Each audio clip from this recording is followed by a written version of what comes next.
Hello दोस्तों, कैसे हो आप लोग। मैं उम्मीद करता हूँ कि आप लोग अच्छे से होंगे। पिछले वीडियो में मैंने बताया था कि वायरल डिजीज जो होता है, एड्स के बारे में मैं बात किया था। आज फिर मैं आगे वायरल डिजीज जो वायरस से होने वाला डिजीज है उसके बारे में बताऊंगा। आगे आप लोग बने रहिए और देखते रहिए। और इन चीज़ों से बचना चाहिए जो मैं बता रहा हूँ, क्या इसका सिम्टम्स है, क्या लक्षण लक्षण है, वो सब चीज़ों से बचना चाहिए। आज हम लोग जानते हैं रेबीज के बारे में। हम और आप सब जानते हैं रेबीज क्या होता है। रेबीज भी एक वायरल डिजीज है। ये एक वायरस से ही फैलता है। ये वायरस डिजीज है जो वायरस टाइप 1 के द्वारा उत्पन्न होता है और ये पालतू जानवर में पाया जाता है।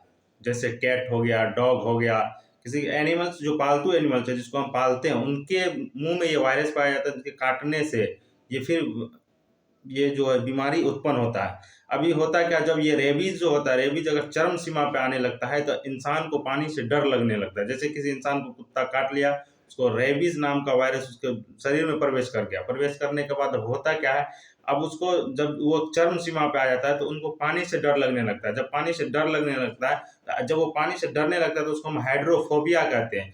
तो अब इसको इससे बचाव कैसे करेंगे हम? बचने के लिए इससे क्या होता है कि जो पालतू जानवर है उनको एंटी रेबीज वैक्सीन लगाना चाहिए और पालतू जानवर काटने से बचना चाहिए। रेबीज से बचने के लिए पालतू जानवर के संपर्क पे आने से बचना चाहिए। उसके बाद एंटी रेबीज वैक्सीन उसको उपयोग करना चाहिए।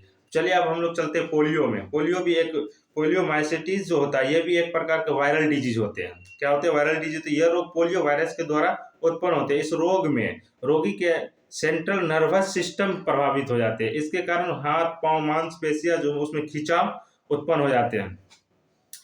खिंचाव उत्पन्न हो जाते हैं और उस अंग के कार्य क्षमता में कमी आ जाती है। आप लोग देखते होंगे कुछ साल पहले, अब तो पोलियो का जो केस है वो आना बंद हो गया और अब मिलता नहीं है, क्योंकि इस पे टीकाकरण जो है बहुत मतलब पूरे वर्ल्ड लेवल पे हुआ। इसलिए इसका जो है ना, ये सबसे ज्यादा क्या होता है बच्चे में होता है। उसका अंग काम करना छोड़ देता है। जिस अंग में पोलियो हो गया वो क्या होता है अपाहिज हो जाता है, वो फिर काम नहीं करता। इसका प्रिवेंशन जो बचाव जो है, पोलियो के रोग से बचने के लिए बच्चे को आरंभिक अवस्था में ही क्या करना है, बच्चे को आरंभिक अवस्था में पोलियो ड्रॉप का उपयोग करना चाहिए। आप देखते होंगे 2 महीना 3 महीना पर जो पोलियो ड्रॉप पिलाया जाता है उसको पिलाने से क्या होता है, बच्चे में जो पोलियो रोग होने वाला है उससे क्या होता है बच सकता है। आप चलिए आगे कि जो डिजीज है वो मम्स है। मम्स मम्स के बारे में जानते हैं। मम्स हम बोलते हैं गलफुली को। आप देखते होंगे गांव घर में कहीं भी किसी भी चीज होता है गाल फूल जाता है, एक तरीके से फूल जाती है। ये भी एक प्रकार का वायरल डिजीज है।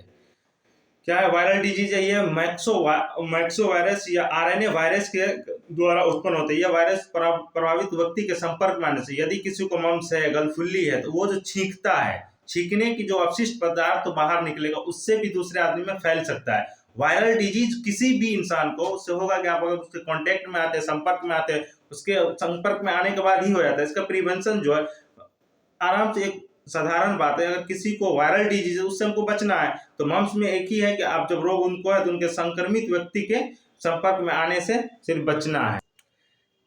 अब चलिए जानते हैं कॉमन कोल्ड के बारे में, जिसको हम सर्दी जुकाम करते हैं। ये भी एक प्रकार का वायरल डिजीज है जो राइनो वायरस जो नामक राइनो वायरस जो होता है उसके द्वारा ये रोग उत्पन्न होता है। इसमें होता क्या, वायरस के संक्रमित व्यक्ति के छींक और खांसी के संचारित से होते हैं। अगर कोई इस बीमारी से संक्रमित है, उनके छींक वो छींकेंगे भी तो दूसरे आदमी क्या होगा प्रभावित हो, श्वसन अंग प्रभावित होते हैं। विशेषकर नोज एवं नेजल चैम्बर प्रभावित होते हैं। कॉमन कोल्ड नामक रोग में रोगी के नाक आंख पानी टपकते हैं।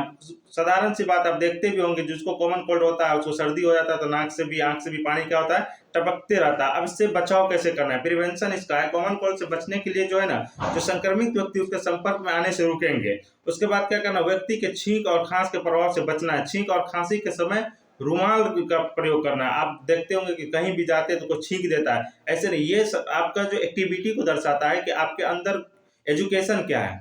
इसलिए जब भी आप छींके तो आपको चाहिए कि रुमाल रखना चाहिए। उससे हम आज चलिए आगे की बीमारी जो स्मॉल पॉक्स है, ये भी एक प्रकार का वायरल डिजीज है। ये क्या है वायरल डिजीज? गांव घर में होता है क्या, इनको हम कहते हैं माता है, ऐसा कुछ भी नहीं। ये हम लोगों का सोच जो है वो पुराना सोच है। ये एक प्रकार का वायरल डिजीज है। इसमें व्यक्ति को जो सही समय पर ट्रीटमेंट करना चाहिए, अगर ट्रीटमेंट नहीं होता तो इसमें आदमी मर भी सकता है।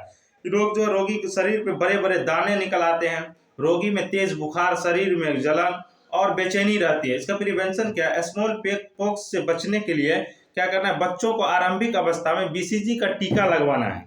क्या करना है, BCG का टीका लगाना है। उसके बाद इस रोग से बचने के लिए, मतलब स्मॉल पॉक्स से बचने के लिए संक्रमित व्यक्ति के वस्त्र एवं बिस्तर से बचना चाहिए। उनके उनके बॉडी में जलन होता है, जो संक्रमित व्यक्ति उनके बिस्तर से बचना चाहिए, उसके खान पान का भी ध्यान रखना चाहिए, सही समय पर उसका ट्रीटमेंट भी कराना चाहिए।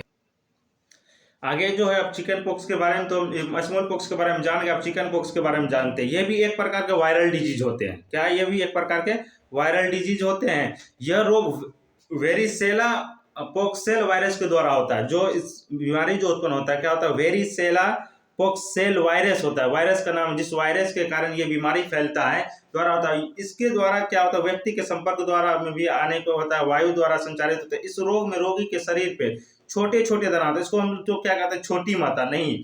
चिकन पॉक्स, स्मॉल पॉक्स में बड़ा फोड़ा होगा, इसमें का छोटा पॉक्स होगा, छोटा फोड़ा होगा। इसमें भी तेज बुखार होता है, बॉडी में जलन होता है, तेज बुखार होता है, बॉडी में जलन होता है, बेचैनी रहता है, भूख लगना बंद हो जाता है। ये सब इनका चिकन पॉक्स का जो है ये सिम्टम्स है। प्रिवेंशन क्या है, बच्चे को आरंभिक अवस्था में BCG का टीका इसमें भी लगवाना चाहिए। संक्रमित व्यक्ति के संपर्क में आने से बचना चाहिए। जो आप हम बताए स्मॉल पॉक्स में करना चाहिए इसका प्रिवेंशन, उसी तरीके से इसमें भी प्रिवेंशन करना। अब आगे हैं वायरल डिजीज में हेपेटाइटिस। ये भी एक प्रकार के वायरल डिजीज होते हैं। ये हेपेटाइटिस वायरस के द्वारा होते हैं, नाम से ही पता है, हेपेटाइटिस वायरस के नाम के द्वारा होता है। इसमें होता क्या है, इस बीमारी में दूषित भोजन के द्वारा संचालित रोग में रोगी के लीवर प्रभावित होते हैं। इस बीमारी में क्या होता है, जो पेशेंट होता है उसका लीवर प्रभावित होता है। ये भी एक प्रकार के जानलेवा रोगी होते हैं। इसका प्रिवेंशन जो हम बचाव कर सकते हैं, बचाव के लिए, रोग से बचने के लिए आरंभिक अवस्था में यानी बाल अवस्था में ही हेपेटाइटिस वैक्सीन का उपयोग किया जाना चाहिए। दोस्तों, मैंने आगे का वीडियो और इस वीडियो में वायरल डिजीज के बारे, कुछ वायरल डिजीज के बारे में जानकारी दिया हूं। अब जो मैं लेके वीडियो आऊंगा उसमें बैक्टीरियल डिजीज होगा। डिजीज तो डिजीज ही है, चाहे कोई बैक्टीरियल हो, वायरल हो, फंगल हो। किसी भी बीमारी को से बचने के लिए सबसे बड़ी उसका है बचाव। पहले उसका सिम्टम्स जानना है, सिम्टम्स क्या होता है। सिम्टम्स जानने के बाद अगर आप बचाव करते हैं तो आप बीमारी से आसानी से बच सकते हैं। ठीक है, आगे का मैं वीडियो जो लेकर आऊंगा उसमें बैक्टीरियल डिजीज के बारे में बताऊंगा। बैक्टीरियल डिजीज में कोलेरा हो गया, डायफ्थेरिया हो गया, टाइफाइड हो गया, टेटनस हो गया, TB हो गया, निमोनिया, लेप्रोसी, ये सब जो है आपको बैक्टीरियल डिजीज है। क्या होता है, ये बैक्टीरिया से फैलने वाले, जीवाणु से फैलने वाले रोग है। तो मैं आगे का जो वीडियो लेके आऊंगा, मैं बैक्टीरियल डिजीज पे लेकर आऊंगा। शुक्रिया, धन्यवाद।